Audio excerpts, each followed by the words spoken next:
영상을 시청 및 청취해 주시는 모든 분들 안녕하십니까? 오늘의 구절은요. 히브리서 13장 7절입니다. 제가 읽도록 하겠습니다. 하나님의 말씀을 너희에게 이르고 너희를 인도하던 자들을 생각하며 저희 행실의 종말을 주의하여 보고 저희 믿음을 본받으라. 제가 다시 한번 읽겠습니다. 하나님의 말씀을 너희에게 이르고 너희를 인도하던 자들을 생각하며 저희 행실의 종말을 주의하여 보고 저희 믿음을 본받으라. 입니다. 우선 하나님의 말씀을 너희에게 이르고 너희를 인도하던 자들이라는 표현을 생각해 봅니다. 이 대목은 모든 사역자는요. 기본적으로 중매쟁이라는 것이죠. 중매쟁이가 뭐겠어요? 가교 역할을 하는 사람이죠. 어떤 신부 될 사람 혹은 어떤 여인을 신랑 될 사람과 중간에서 미들맨, 매치시키는 역할. 당연히 신랑에 대해서 홍보를 잘하고 신부 될 사람으로 하여금 신랑 될 사람을 더 잘 바라볼 수 있게끔, 더 어필할 수 있게끔 중간에서 다리 역할, 가교 역할을 하는 사람이죠. 소개시켜주고. 그러나 이제 모든 사역자는 기본적으로 중매쟁이라는 것입니다. 고린도후서 7장 2절은요. 제가 읽도록 하겠습니다. 내가 하나님의 열심으로 너희를 위하여 열심 내노니 내가 너희를 정결한 처녀로 한 남편인 그리스도께 드리려고 중매함이로다. 라고 기록되어 있습니다. 모든 사역자는요. 그리고 모든 사역은 그러니까 모든 사역자나 모든 사역은요. 주님을 더 잘 보게, 더 잘 믿게 그리고 하나님 나라의 진정한 확장으로 이어져야 합니다. 주님을 더 잘 보고, 더 잘 믿고, 그죠?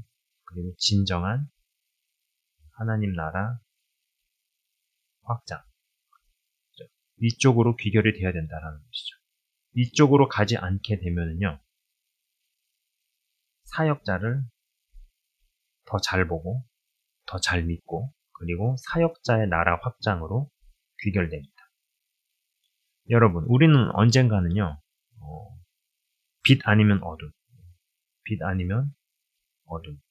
이 둘 중에 하나로만 귀결이 되죠. 지금은 막 회색지대에서 싸우고, 빛이 더 이기는 것 같다가도, 어둠에게 눌리는 것 같다가도, 공존하는 것 같고, 왔다리 갔다리 하는 것 같은 기분이 들기도 합니다. 그러나 언젠가는 때가 되면은 누구든 예외 없이 분리를 경험을 하죠. 둘 중에 하나로만 귀결이 됩니다. 자, 마찬가지입니다. 진짜 하나님 나라 확장에 기여하든지 아니면 하나님 운운하면서 자기 왕국을 굳건하게 세우든지 둘 중에 하나로 귀결이 돼요. 그죠? 전자는 천국이고 후자는 지옥이죠. 그런데 문제는 육신을 입고 있을 때는 천국과 지옥의 싸움을 경험합니다. 회색지대를 경험을 합니다. 흰 개와 검은 개가 내 안에서 치열하게 싸웁니다. 그러나 중요한 것은 내가 밥을 주는 쪽이 이긴다는 것이죠. 사람을 의의 방향으로 인도하는 것과 사람을 악의 방향으로 조종하는 것이 딱 봐가지고 구별이 쉽지 않습니다. 제대로 인도하고 지도하고 리더십을 발휘하는 것과 악하게 조종하고 컨트롤하고 끌고 가는 것 사이에 어떤 유사성이 있죠. 그런데 전자에 속하면 영혼이 건강하게 성장하며 독립하는 구조로 갑니다만 후자에 속하면 영혼이 병들게 자라 특정인 의존성만 커지는 구조로 간다라는 것입니다. 굳이 사역 현장이 아니어도 여러 관계, 인간관계, 대인 관계에서 부부관계가 있고 부모-자식 관계, 아니면 친구들과의 관계, 선생과 학생들과의 관계, 모든 종류의 관계를 생각을 해보십시오. 어떤 형태로든 우리는 관계를 맺고 살아가죠. 이게 예외가 없죠. 여러 관계들 가운데서 좋은 쪽으로의 인도, 아니면 안 좋은 쪽으로의 조종. 인도와 조종이 뒤섞이는지를 생각해 볼 수 있다는 거죠. 자, 내가 너 위해서 이러는 거야. 내지는 내가 너 생각해서 하는 말이야. 내가 너 생각해서 이렇게 해줬어. 이 말 해주는 거야. 그렇게 말을 하면서 무언가를 하거나 무언가를 이야기합니다. 그런데 그것이 결국 최종적으로 누구에게 유익으로 가는가, 누구에게 유익으로 가는지를 볼 일입니다. 지켜볼 일이죠. 너 위해서, 너 생각해서 이런다고 말하지만 그게 상대의 유익 때문인지 아니면 나 좋자고 한 건지는 훗날에 드러납니다. 저는요, 진짜 건강한 관계, 이런 관계에서 잘 바르게 긍정적인 쪽으로 인도하는 것에 가장 좋은 모델과 그림은 동반상승, 동반성장, 동반상승 이거라고 봅니다. 나는 계속 죽어가는데 누군가만을 위해서 누군가에게만 유익이 가는 구조도 그렇게 바람직하다라는 생각은 들지 않습니다. 물론 나는 좋은데 상대방은 계속 바닥에 처박히게 만들고 아까 말씀드린 대로 사역자 의존성, 사람 의존성만 잔뜩 키워놓는 그런 관계. 안 좋죠. 자, 사역자에게도 이러한 것들이 적용이 되죠. 자, 사람을 조종하고 싶습니다. 헌데 그럴싸한 명분과 구실이 없으니 어떤 그럴싸한 이 명분이라든지 이유가 있어야 될 거 아니에요. 이런 것들이 없다 보니까 기도 중에 성령께서 말씀하셨다라는 맥락에서 이루어지는 것들이 굉장히 많습니다. 성령님께서 이렇게 말씀하셨다. 하나님께서 이러한 것을 말씀하셨다라고 운을 떼면서 상대방에게 이야기합니다. 특별히 예언이나 대언의 은사를 받은 분들은 이러한 유혹에 완전 노출되어 있습니다. 사람을 바르게 인도하고 건강한 영적 독립과 예수님을 더 잘 바라보도록 만들기 위해 쓰여야 할 은사가 사람을 자기 마음대로 뜻대로 원대로 조종하기 위해서 쓰이기 시작합니다. 제가 요 근래 경험하는 일이 있습니다. 어떤 분이 노숙자를 돕고 섬기는 단체에서 나오셨습니다. 오랜 기간을 충성하고 헌신하셨습니다. 저도 이 단체의 목사님을 만나도 보고 이야기도 해보고 교제해 보았습니다. 가끔 핀트가 안 맞는 이야기를 하실 때마다 이상하다. 저런 얘기를 왜 하시지? 저런 생각을 하실까? 싶은 생각은 있었으나 그래도 사람이 속이 음흉하거나 시커멓진 않은 것이라 생각을 하고 넘겨오던 차였습니다. 그런데 이 단체의 목사님이 갑작스럽게 자신의 사역에 충성하며 헌신하던 사람들을 어느 순간 다 나가라, 다 나가시라, 나는 이제 사역을 하지 않겠다 이야기하신 것이죠. 카톡 공지를 보고 나서 저는 갑자기 왜 이러시나, 많이 힘드셨나, 아무튼 이제 사역을 접으시는 모양인가 보다 라고 생각을 했죠. 분명히 그 카톡의 내용에는 굉장히 공적 의미가 있었기 때문이죠. 그리고 모든 읽는 사람들은 다 그렇게 생각을 했습니다. 그런데 그것은 그냥 말뿐이었고 사역은 계속 진행됩니다. 이전에 충성하는 분들만 영문도 모른 채로 쫓겨나듯 나오게 되었습니다. 그 중에 가장 충성하고 헌신하신 분과 요 근래 시간을 종종 보냅니다. 이제 보니 그 단체의 목사는 저와 제 아내 앞에서는 정체를 감춰온 것이었습니다. 이상한 이야기 해봐야 자기 소나귀에 넘어올 것 같지도 않고 자신이 조종할 수 있을 것 같지도 않고 그런 말 해봐야 먹히지도 않을 것 같으니까 이상한 말들을 안 해온 것이었고 그 집사님과 다른 이들에게는 심각할 정도로 조종을 하고 하나님 운운하면서 헌신을 강요하거나 집을 담보로 은행에서 돈 빌려 갖고 오라는 등등의 말로 이용해 왔다는 것이죠. 저 개인적으로는 이 대목이 좀 충격이었어요. 집을 담보로 해가지고 은행에서 돈을 빌려가지고 나한테 갖고 와라. 거기에 이제 이런 일들이 있었다라는 것을 이제 제가 알기 시작한 거죠. 그러다가 이제 새로운 스폰서가 붙고 들어오는 돈이 많아지니 이전의 내용을 아는 사람을 계속 두면 자신이 먹을 수 있는 파이가 작아진다고 생각했나 봅니다. 그래서 사람을 전부 내칩니다.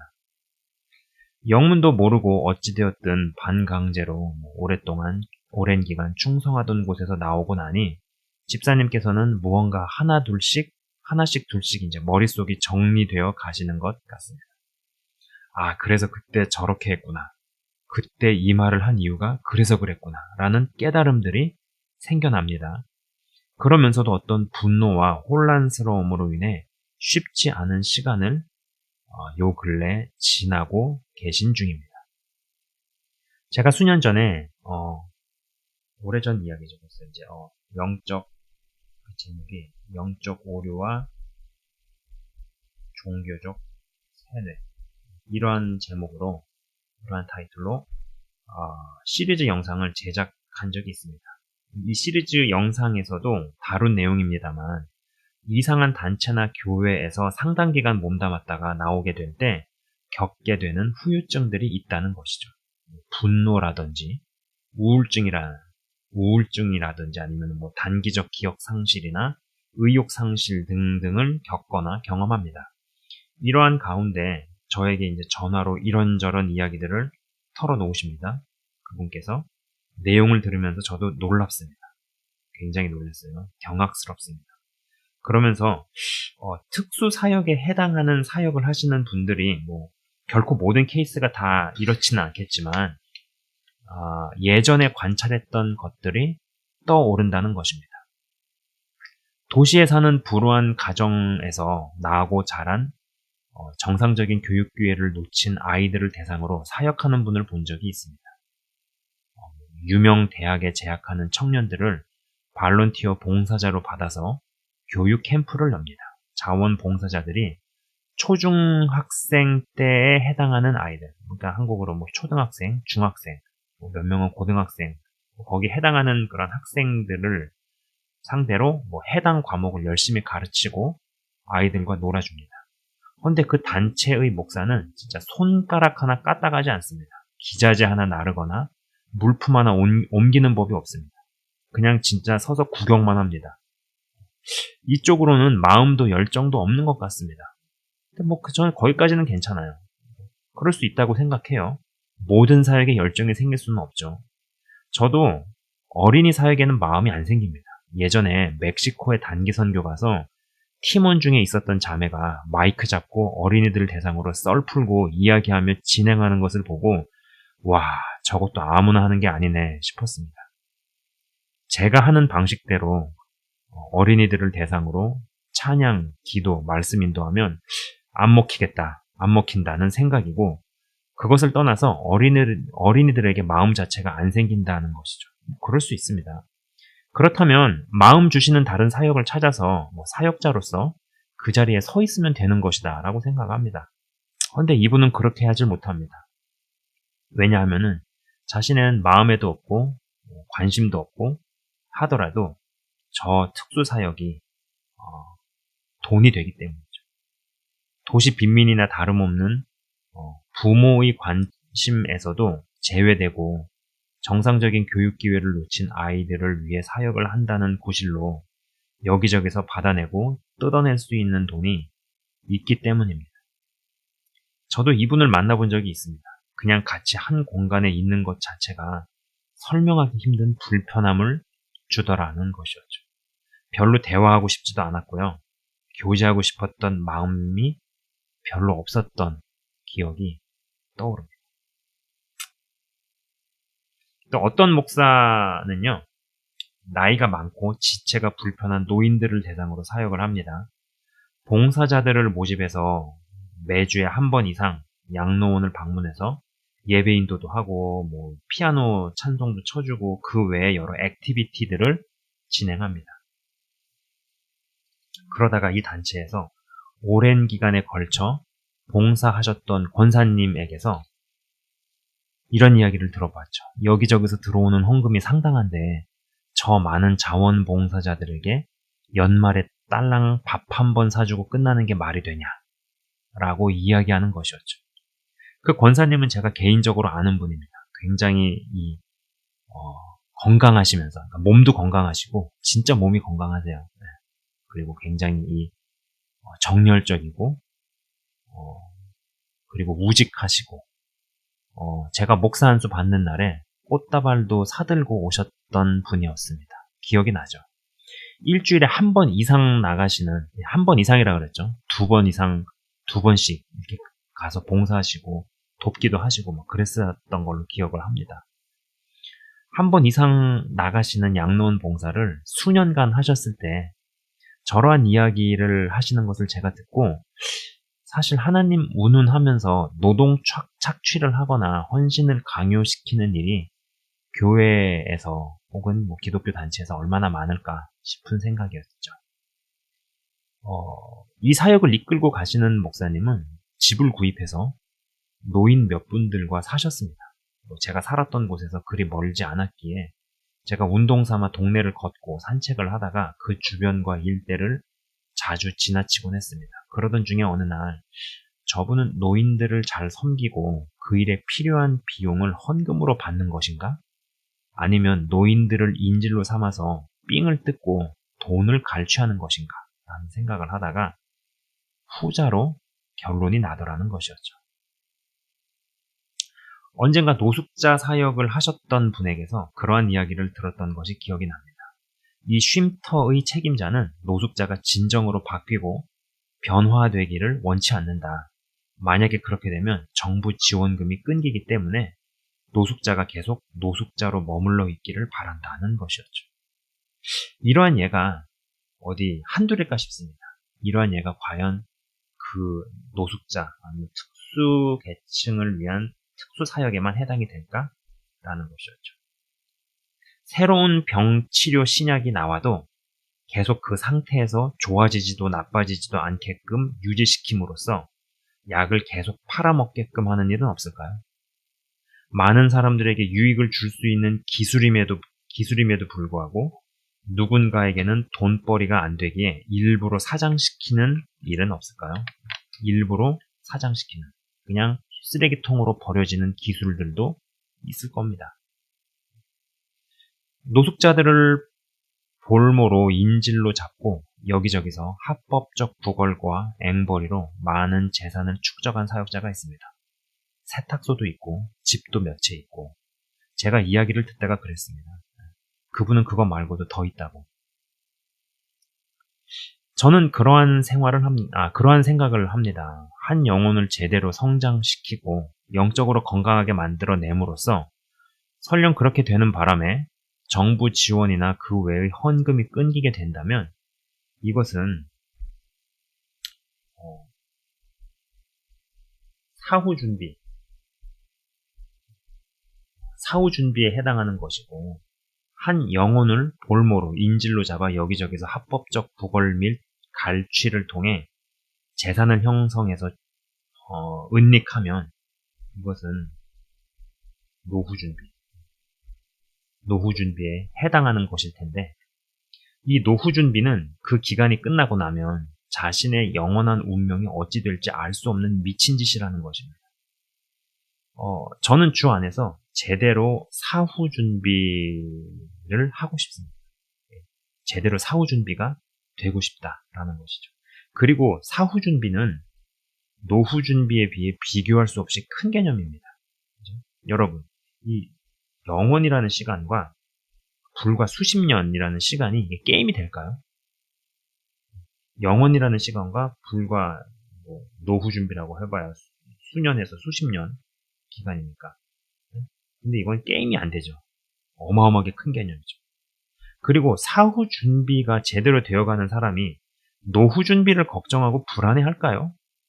더 나아가서 사후 준비가 제대로 되어가는 사람을 하나님께서 노후에 굶기실까요?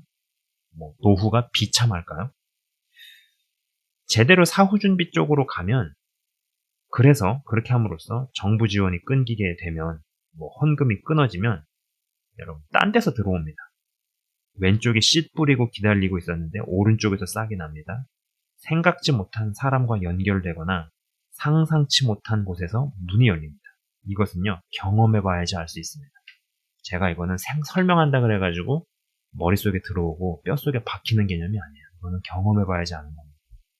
제가 하는 이야기가 비단 사역자에게만 해당된다고 생각하지 않으셨으면 좋겠습니다. 우리 모두에게 있어서 사후 준비에 예외인 사람이 어디 있겠어요? 세월이 누구는 피해가고 누구는 뭐 예외로 치나요? 언젠가는 우리는 죽음을 맞이합니다. 어떤 식으로든. 사후 준비에 예외인 사람이 없죠. 그리고 노후 준비에 목을 매든다면 그만큼 사후 준비는 부실을 향해 나아가고 있다는 뜻일 겁니다. 영원히 제대로 준비되어지는 사람은 하나님께서 그 사람을 은퇴 후에도 노후에도 쓰실 수밖에 없습니다. 자, 센 놈을 이긴 자는 약한 자를 이기는 것이 쉬운 일입니다. 고차 함수를 풀고 미적분을 푸는 사람이 덧셈 뺄셈을 못할까요? 사후 준비는 노후 준비보다 훨씬 큰 개념입니다. 끝으로 말씀 한 구절 읽어드리고 마치겠습니다. 잠언입니다. 잠언 14장 12절. 어떤 길은 사람이 보기에 바르나 필경은 사망의 길이니라. 아멘. 자, 제가 잠깐 기도하고 마치도록 하겠습니다. 하나님 아버지 감사합니다. 우리가 끝까지 잘 가기를 원합니다. 그러나 인생의 여정, 그리고 특별히 영적인 여정에서 여러 일들로 통하여서 갈리고 나뉘고 분리되고 이러한 일들이 생깁니다. 슬프지만은 안타깝지만은 우리가 받아들여야 하는 현실이고 또 성경 여러 곳에 그러한 설명과 구절이 나와 있는 것을 봅니다. 좁은 문을 향해서 협착해지는 문을 향해서 가는 과정 가운데 여러 가지를 겪고 경험하지만은 우리가 끝까지 하나님 편에 설 수 있게 하시고 진리로 인하여서 분리되는 것을 두려워하지 아니하고 그리고 더 나아가서 사후 준비가 되어지는 자들이 되게 하여 주옵소서. 주님 감사합니다. 영상을 시청 및 청취하시는 한 분 한 분이 죽음 이후의 시간과 죽음 이후의 세계에 대해서 준비가 제대로 되어지는 그래야 해서 보이지 않는 영원한 나라의 가치들이 보이는 일시적인 세계의 가치들을 누르고 깨고 그들로 하여금 준비시키며 움직이게 하시고 보이지 않는 하나님 나라를 향해서 살아있으나 내 육이 죽어있는 정말로 나는 죽고 예수로 사는 또 살아내는 사라지는 성령의 사람들 다 되게 하여 주옵소서. 주님 감사합니다. 영상을 시청 및 청취하시는 한 분 한 분을 주의 이름으로 축복하며 기도합니다. 예수 그리스도 이름으로 감사드리며 기도드리옵나이다. 아멘. 지금까지 시청 및 청취해 주셔서 대단히 감사합니다.